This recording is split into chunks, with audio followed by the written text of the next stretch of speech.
வாழ்க்கையில நமக்கு ஒரு பிரச்சனை வரும்போது ஏன் எனக்கு மட்டும் இப்படி நடக்குது அப்படின்னு பல முறை யோசிச்சிருப்போம். நம்ம கிட்ட இல்லாத ஒரு விஷயத்த நினைச்சு வருத்தப்படுறது மனுஷ இயல்பு தானே. ஆனா அந்த குறைதான் உங்களை உலகமே திரும்பி பார்க்க வைக்கும்னு சொன்னா நம்புவீங்களா? இந்த கதையை கேளுங்க. நான் அனு ஃப்ரம் இன்ஸ்பயர் அனு. ஒரு 10 வயசு பையன் ஒரு விபத்துல அவனோட இடது கையை இழந்துட்டான். ஆனா அவனுக்கு ஜூடோ கத்துக்கணும்னு ரொம்ப ஆசை. ஒரு மாஸ்டர்கிட்ட போய் சேர்றான். மாஸ்டர் அவனுக்கு ஒரே ஒரு மூவ் மட்டும் சொல்லி கொடுக்கறாரு. ஒரு வாரம் ஆச்சு, மாசம் ஆச்சு, மாஸ்டர் வேற எதையுமே கத்து கொடுக்கல.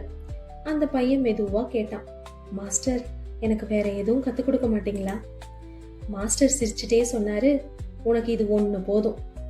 வருஷங்கள் அப்படியே ஓடுச்சு. ஒரு பெரிய ஜூடோ போட்டி வந்துச்சு. அந்த பையனும் கலந்துக்கிறான்.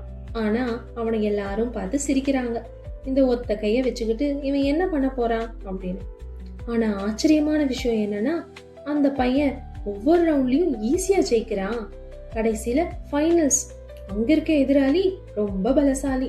ஆனா மாஸ்டர் கத்து கொடுத்த அந்த ஒரே ஒரு மூவ், அதை யூஸ் பண்ணி அந்த பையன் ஃபைனல்லையும் ஜெயிச்சு மாசா சாம்பியன் ஆவறான். பையனுக்கு ஒரே குழப்பம். மாஸ்டர்கிட்ட போய் கேக்குறான், எப்படி மாஸ்டர் ஒரே ஒரு மூவ் வச்சு என்னால எப்படி ஜெயிக்க முடிஞ்சது?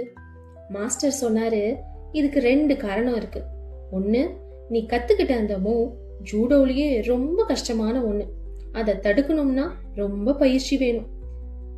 2வது, அந்த மூவ்ல இருந்து ஒருத்தன் தப்பிக்கணும்னா உன்னோட இடது கையை பிடிச்சுதான் இழுக்கணும். ஆனா உனக்கு தான் இடது கையே இல்லையே. என்ன ஃப்ரெண்ட்ஸ், அந்த பையனோட மிகப்பெரிய பலவீனமா தெரிஞ்ச ஒரு விஷயம் அவனோட வெற்றிக்கே காரணமா அமைஞ்சது. உங்ககிட்டயும் ஏதாவது குறை இருக்கலாம், அதை நினைச்சு முடங்கிடாதீங்க. உங்களோட அந்த தடைய உங்களோட பலமா மாத்துங்க. உன் பலவீனம் எதுவோ அதை உனக்கான ஆயுதமாக மாற்று. வெற்றி உனதே.